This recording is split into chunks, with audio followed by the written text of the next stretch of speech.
میرے دل میں وسوسے آتے ہیں اللہ کے بارے میں بھی، دین کے بارے میں بھی، اللہ کے نبی کے بارے میں بھی۔ سب سے پہلی بات تو یہ یاد رکھو کہ وسوسے معاف ہیں۔ جب معاف ہے تو فکر کرنے کی کیا ضرورت ہے؟ ایک یہودی نے سیدنا ابی بکر رضی اللہ تعالیٰ عنہ سے پوچھا، انہوں نے کہا کہ جب ہم عبادت کرتے ہیں تو ہمارے دل میں کوئی وسوسہ بھی نہیں آتا،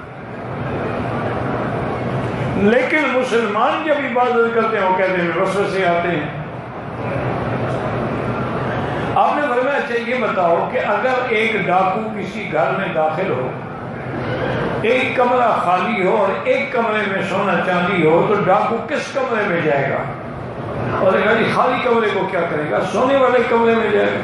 میں نے کہا تمہارے دل ایمان سے خالی ہیں، شیطان کو محنت کرنے کی ضرورت ہی نہیں۔ جن کے اندر ایمان ہے ڈاکو تو وہی ڈاکہ ڈالے گا۔ تو یہ اچھی بات ہے، ویسے آتے ہیں، کوئی بری بات نہیں۔ علاج اس کا یہ ہوتا ہے کہ اعوذ باللہ من الشیطان الرجیم، لا حول ولا قوت الا باللہ العلی العظیم۔ گھبرانے کی کوئی بات نہیں۔ نماز کی حالت میں یا غلط حالت میں وسوسے آتے ہیں، جب اللہ نے معاف کیا ہے گھبرانے کی کیا ضرورت ہے؟ نماز کے بغیر اگر ہیں تو پھر لا حول ولا قوت الا باللہ العلی العظیم یہ زیادہ پڑھا کرو۔ بلکہ علماء نے لکھا ہے کہ ہر بندہ ہر نماز کے بعد 7 دفعہ اگر یہ پڑھ لے تو شیطانی خیالات نہیں آئیں گے۔ لا حول ولا قوت الا، ایک سیکنڈ بھی نہیں لگتا۔ لا حول ولا قوت الا باللہ العلی العظیم۔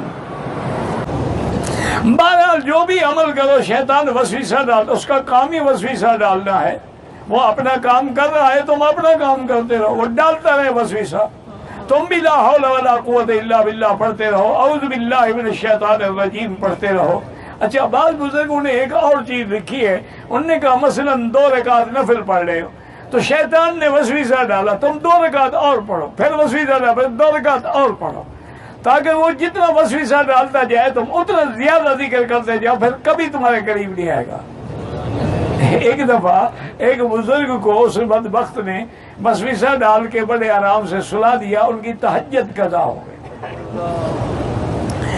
بہرحال صبح کی نماز کے بعد سارا دن حضرت روتے رہے، ذکر کرتے رہے، نفل پڑھتے رہے۔